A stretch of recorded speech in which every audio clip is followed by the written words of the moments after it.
Então, gente, hoje nós vamos ter a aula sobre reações de oxirredução dentro da química orgânica. Então, primeira coisa que a gente tem que saber é o que são reações de oxirredução. Então, reações de oxirredução são reações que ocorrem pela troca de elétrons entre dois ou mais compostos. Essa oxidação pode ser branda ou energética. Vai depender do sistema que for montado. Aqui nós temos exemplo de um composto biológico responsável por processos de oxirredução, que é o NAD+, que vocês vão ver na bioquímica futuramente. Então, o que é a oxidação? Relembrando lá de química geral, oxidação é a perda de elétrons, enquanto que a redução é o ganho de elétrons. Então, aqui nós temos o composto que irá ser reduzido ganhando elétrons, se transformando em um composto com uma carga formal menor do que a carga formal original. E nós temos um composto que está sendo oxidado, que perdeu elétrons, e ele vai ter uma carga maior do que a carga original. Se a gente for analisar essa reação, elas nunca ocorrerão sozinhas. Uma é dependente da outra. Então, o que é reduzido recebe os elétrons de quem é oxidado e quem é oxidado doa elétrons para quem está sendo reduzido. Então, nós temos aqui o oxidado mais o reduzido, formando o composto que está oxidado com uma carga positiva mais o que está reduzido com uma carga negativa. Ah, a carga vai ser sempre negativa? Não necessariamente. Às vezes, a carga fica igual a zero quando a gente tem metais, por exemplo, como o alumínio reagindo com o cobre. O cobre ele tem um potencial de redução muito maior que o do alumínio. Então, o que vai acontecer? O cobre que tem carga 2+, ele vai receber esses 2 elétrons do alumínio, e o alumínio, por sua vez, que tinha 0, vai ficar com mais 3 de carga. A mesma coisa pode ocorrer se eu tiver, por exemplo, um iodo e oxigênio. O iodo vai virar iodeto. O iodo que era iodeto vai virar iodo. Já o oxigênio, que era o O2, não tinha carga nenhuma, vai ficar com uma carga negativa. Então, isso daqui é somente uma representação. Aqui nós temos potenciais de redução padrão para algumas semi-reações de importância biológica. Por que eu estou vendo isso aqui? Porque na química geral a gente viu praticamente de inorgânicos. Aqui a gente observa de inorgânicos e orgânicos. Então, observem, essa reação aqui tem um potencial de mais 0,816. Já essa da ferridoxina tem o potencial de menos 0,432. Então, se eu tiver a ferridoxina ferro 2+, reagindo com o O2, eu vou ter o quê? Eu vou ter a oxidação da ferredoxina. Por que eu vou ter oxidação? Porque o potencial de redução é menor. Então, vocês têm que lembrar isso lá da química geral. E eu vou ter a redução do oxigênio. Esse oxigênio vai se transformar em água. Então, a gente tem que tomar cuidado com isso, ok? Então, continuando. Então, a oxirredução na química orgânica, a gente consegue observar de uma forma diferente do que da química da inorgânica. Na inorgânica, a gente basicamente faz o quê? A gente soma o número de oxidação de cada elemento que modifica. Aqui na química orgânica, a gente observa por uns detalhes mais interessantes, como, por exemplo, perda de hidrogênio e o ganho de oxigênio, que é a oxidação, e na redução, o ganho de hidrogênio e a perda do oxigênio, ou a perda do oxigênio. Aqui nós temos um exemplo genérico de um reagente que no sentido direto da reação está sendo reduzido ao produto e o produto, no sentido inverso, está sendo oxidado ao reagente. Por que esse H entre colchetes e esse oxigênio entre colchetes? Essas são as representações de redução e oxidação.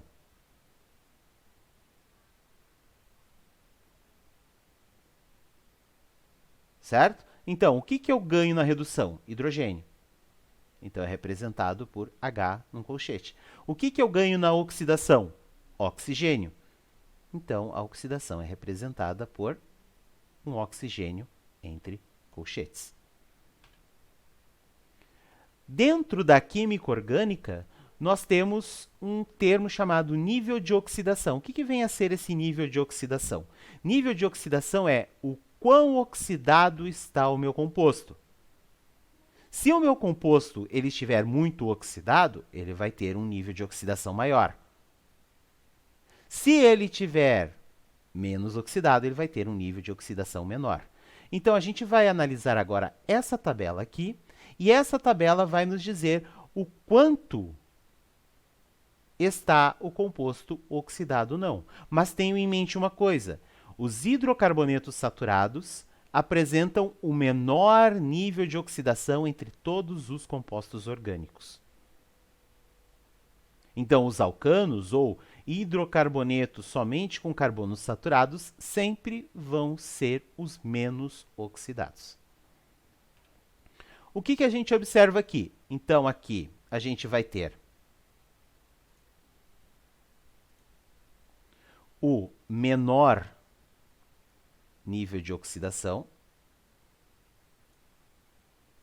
Esse alcano, esse hidrocarboneto, ele pode ser oxidado.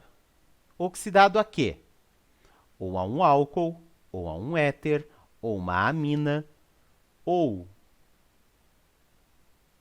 um haleto de alquila, ou um hidrocarboneto com uma insaturação. O que aconteceu nessa insaturação?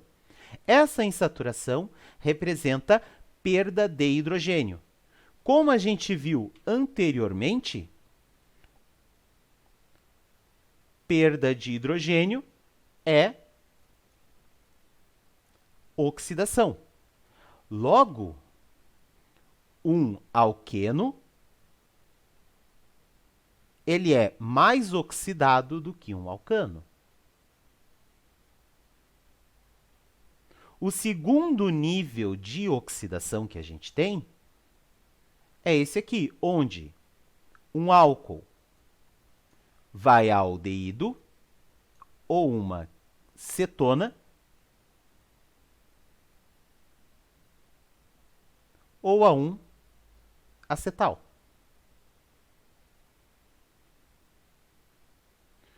E o hidrocarboneto pode perder mais 2 hidrogênios, formando um alquino. Então, esse daqui é o nível máximo de oxidação de um hidrocarboneto. Ok? O aldeído, por sua vez, ele pode ser oxidado a tudo isso daqui. Então, tudo isso daqui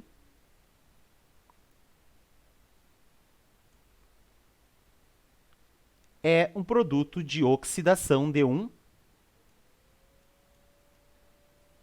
aldeído.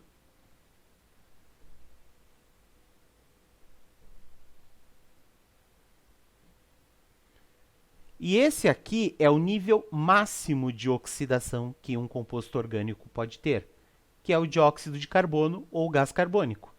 Geralmente, esse CO2 ele é derivado dos ácidos carboxílicos. Quando vocês estiverem estudando bioquímica, vocês vão perceber uma coisa, que existem reações de oxidação, onde essa oxidação é a liberação de CO2. Por que essa liberação de CO2 é uma oxidação? Devido à formação do dióxido de carbono, que é o nível máximo de oxidação de um composto orgânico. Os ésteres, por sua vez, assim como as amidas,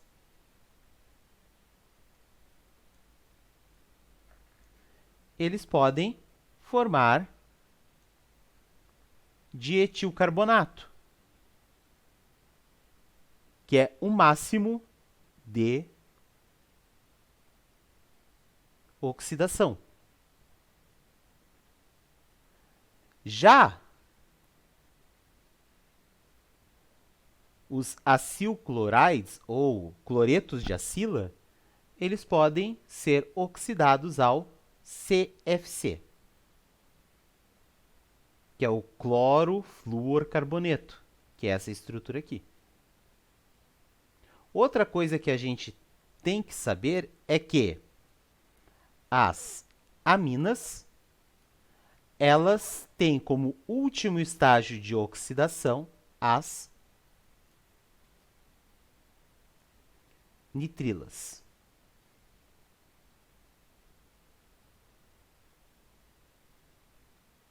Então, é muito fácil ver uma amina se convertendo em nitrilas. Então, aqui nós temos o nosso último estágio de oxidação de aminas. Então, percebam que a gente começou do menor nível de oxidação e a gente foi ao maior nível de oxidação. E é assim que as coisas funcionam dentro da química orgânica, indo do maior nível para o menor nível.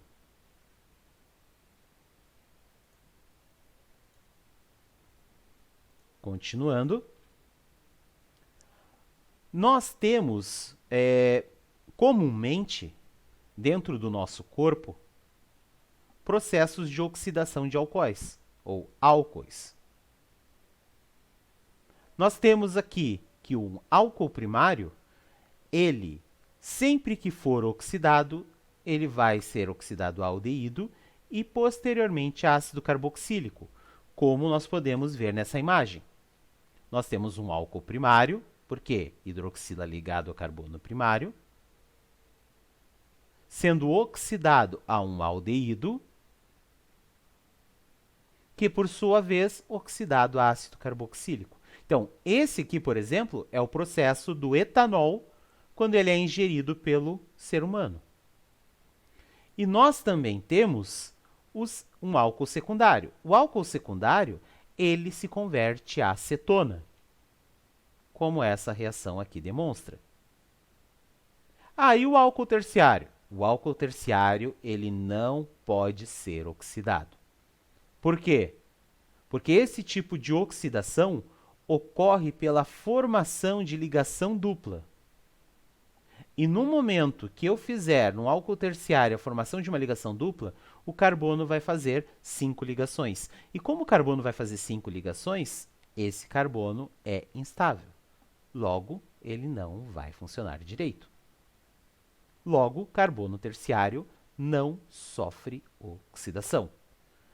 E por que o senhor está falando de oxidação e não está falando de redução? Pelo simples fato do nosso organismo, de os organismos vivos, serem organismos oxidantes. É por causa disso que se trabalha basicamente oxidação. Dentro dos organismos vivos, ou dentro de meios biológicos, ou dentro de sistemas biológicos, nós temos processos de oxirredução através de dois compostos. O NAD+, que ele vai ser reduzido a NADH através da adição de 2 mol de H+, e 2 mol de elétron por mol de NAD+, formando o NADH. Quando essa redução ocorre, percebam que aqui nós temos um sistema aromático. Então, nós temos aqui a nicotinamida, ligado a uma ribose, ligado ao ADP. ADP é semelhante ao ATP, mas vocês não precisam saber disso agora. Por quê? Porque vocês vão trabalhar isso em bioquímica. Então, eu tenho essa nicotinamida ligada a essa ribose do sistema do NAD. Ao ser reduzido, eu tenho essa carga negativa, essa carga positiva. Deixa eu marcar ela aqui. Então, eu vou ter essa carga positiva que vai receber um desses elétrons, vai ficar normal, e essa ressonância aqui do composto aromático vai deixar de existir e vai virar duas duplas. E percebam, aqui eu tinha um hidrogênio, aqui eu tenho 2. O que significa? Significa que houve ganho de hidrogênio. Se há ganho de hidrogênio, aqui está havendo uma redução. Só que, no momento que eu faço uma redução, o que eu estou fazendo com o outro composto? Eu estou oxidando esse outro composto. Além do NAD, eu tenho FAD, que é derivado da flavina. Então, aqui nós temos a flavina. E a flavina, ao ser reduzida, ela vai receber 2 mol de H+, mais 2 mol de elétrons por mol de FAD. Então, essa estrutura aqui e essa estrutura aqui são as responsáveis por capturar o hidrogênio do outro composto. Então, aqui nós temos o FAD, e esse FAD foi convertido a FADH2, onde esse nitrogênio fica com um hidrogênio e esse outro nitrogênio fica com o outro. Percebam que aqui eu tenho uma conjugação, e essa conjugação foi desfeita devido à inserção dos hidrogênios. Agora, nós vamos ver aplicações do FAD e do NAD. As aplicações ocorrem geralmente em processos oxidativos. Um deles é a beta-oxidação de ácidos graxos. Sim, a bainha que a gente tem ali na pança sofre processo de oxidação. Então, observem aqui. Eu tenho aqui um ácido graxo ligado a uma coenzima A. Não precisam saber o que é coenzima A agora, vocês vão saber isso na bioquímica. Mas percebam que aqui eu tenho um carbono alfa. Aqui eu tenho um carbono alfa e aqui eu tenho um carbono beta. O que eu vou ter? Eu vou ter a ação do FAD indo a FADH2, e quando ocorre essa reação, percebam que acontece entre o carbono alfa e o carbono beta. Aqui era uma ligação saturada, aqui vira uma ligação insaturada, numa conformação trans. Após essa insaturação, o que acontece? Ocorre a inserção de água. Percebam que houve a inserção de um oxigênio. Se ocorre a inserção de um oxigênio, o que a gente tem? Uma oxidação. Então, o carbono beta está sendo oxidado. Esse carbono beta, que tem a hidroxila, por sua vez, sofre o ataque do NADH. O NADH, por sua vez, se transforma em... O NAD+, desculpe. O NAD+, por sua vez, se transforma em NADH e libera um H+. Ao fazer isso, o que ocorreu? Ocorreu a eliminação de um hidrogênio presente aqui. E esse hidrogênio aqui. Então, esses hidrogênios foram eliminados.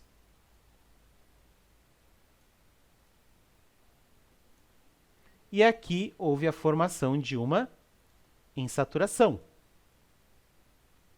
Ou seja, eu fiz a oxidação de um álcool secundário, formando uma cetona. Um beta-cetoácido. Então, vocês perceberam que o FAD indo a FADH está provocando aqui uma Oxidação. O NAD+, indo a NADH, está provocando uma oxidação também. Certo? Então, a aula era somente isso. Espero que vocês tenham gostado. E qualquer dúvida, sexta-feira agora, estaremos com o Meet ligado e vocês podem aparecer para tirar dúvidas, ok? Então, fiquem todos com Deus e obrigado.